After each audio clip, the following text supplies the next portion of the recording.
Maddie Young is a deaf, nonverbal horror author who lost her ability to hear and speak after contracting bacterial meningitis at the age of 13. The disease caused permanent speech and hearing loss after an unsuccessful surgery. She moved away from the hustle and bustle of New York City to a lone house in the woods with her cat, so she can concentrate on advancing her writing career after publishing her novel Midnight Mass. Her next-door neighbor and friend Sarah visits her one evening to return a copy of her book and tells Maddie how much she loves it.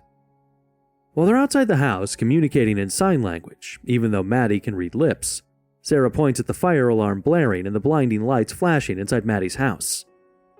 Maddie had forgotten the lamb chop in the oven. The two rush inside to turn off the stove and the oven. This incident is typical of the challenges Maddie faces, yet she has adapted to her lifestyle. Sarah soon leaves and Maddie fixes something to eat as her dinner was ruined. A few minutes later, a bloodied Sarah comes wailing to her door, and even though she yells for help, Maddie cannot hear her. Sarah is shot with a crossbow by a masked killer before he grabs her and stabs her 13 times, resulting in Sarah's death. All this while, the killer notices Maddie not reacting to the sound and realizes she's deaf. The killer decides to make Maddie his next target. He invites himself in and steals her phone. He stands behind her as she's typing on her laptop when she gets a call from her sister, who asks if she's ready to return to the city. She notices someone moving behind Maddie, but Maddie dismisses her concern, saying it must be her cat. After ending the call, Maddie tries to find the cat but has no luck. So she gets back to writing. However, she gets a picture message notification on her laptop from her phone. Upon opening, she sees photographs of her, which baffles her, making her realize there's an intruder. She cautiously proceeds towards the open door from where her last picture was taken, and sees the masked man standing on her porch. She immediately rushes to close the door as the masked killer tries to stop her but fails. The killer nonchalantly moves to the other doors but finds them locked. He walks around the house to get to the back door, but Maddie locks that door too. She then rushes to her laptop to make an emergency call to 911, but the killer shuts off the main power switch. He then proceeds to slash Maddie's car's tires to prevent her from escaping. Trapped in her own home, Maddie tries peacemaking, and using her lipstick, she writes, "Won't tell, didn't see face, boyfriend coming home." After reading this, the killer removes his mask and reveals his face. He asks her if she can read his lips. Maddie nods, and the killer taunts her, saying now she has seen his face. He even mocks her for lying, knowing no one is coming home. He says he can come inside any time, but he won't do that because he plans to have some fun before, and when it's time, he'll eliminate her. Maddie quickly moves to the kitchen and arms herself with a knife and a hammer. She walks into the living room, intently looking for any movement outside the house. She runs to her bedroom and locks herself there. As she's anticipating the killer to make a move, she sees a shadow banging on her window. Upon closer inspection, she sees Sarah's corpse. The killer uses her body to bang on the window, scaring Maddie out of her wits. Maddie remembers Sarah has a phone in her back pocket, so she uses her car keys to trigger the alarm to distract the killer and attempts to retrieve the phone.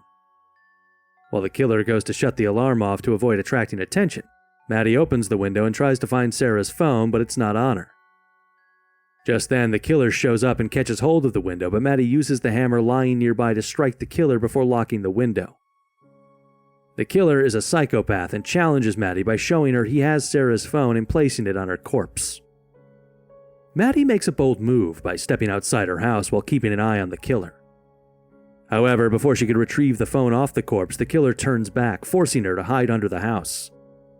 The stress builds as Maddie places her hand on the wooden floor to feel the vibrations of his footsteps since she can't hear him, and at one point, he stands directly above her. The killer can't seem to spot her in the house, and as soon as he moves to see the other side of the house, Maddie tries to escape but almost gets hit by a crossbow bolt. Maddie changes her plan and runs back inside the house, almost getting hit the second time before locking herself in. The killer grins as he finds pleasure in Maddie, who's playing hard to get. Maddie rushes to the second floor and climbs out of the window on the roof. She throws a flashlight in the opposite direction to distract the killer and buy time for herself to run.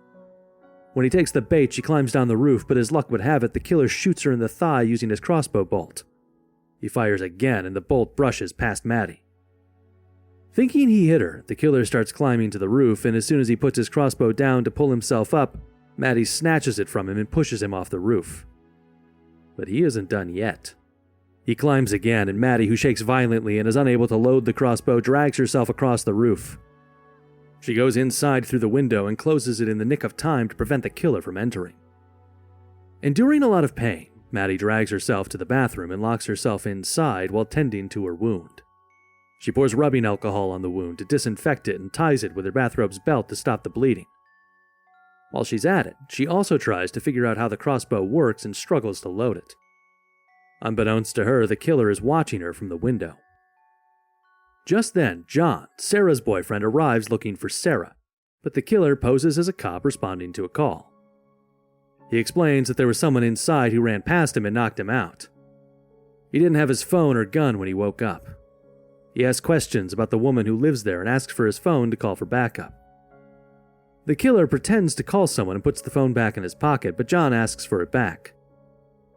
The killer tries to laugh it off and gives it back, but accidentally drops Sarah's earring, which John recognizes. He realizes the man is not a cop and sneakily picks up a rock to attack him, but as he's about to, Maddie bangs on the door to grab John's attention, distracting him. Talk about bad timing. The killer stabs John in the neck, but John doesn't go down without a fight. He takes the killer in a chokehold, so at least Maddie can get out of there. Maddie takes the chance and runs, but the killer catches up to her and smashes her head with a rock till she dies. This pretend scenario runs through Maddie's head, so she realizes she can't run. The only way to escape the killer is to eliminate him. Meanwhile, John really dies, and the killer survives the chokehold. He's contemplating going in to finish Maddie when Maddie's cat shows up.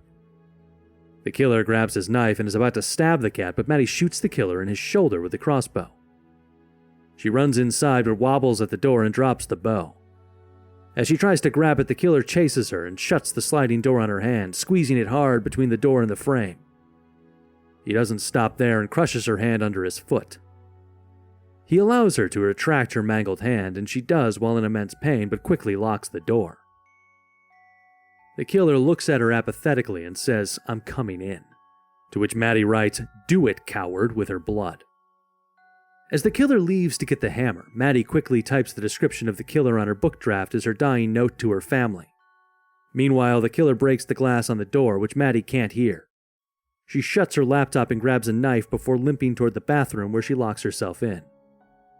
She's already lost too much blood and her vision starts getting blurry, which is why she doesn't realize the killer is right behind her until he breathes down her neck.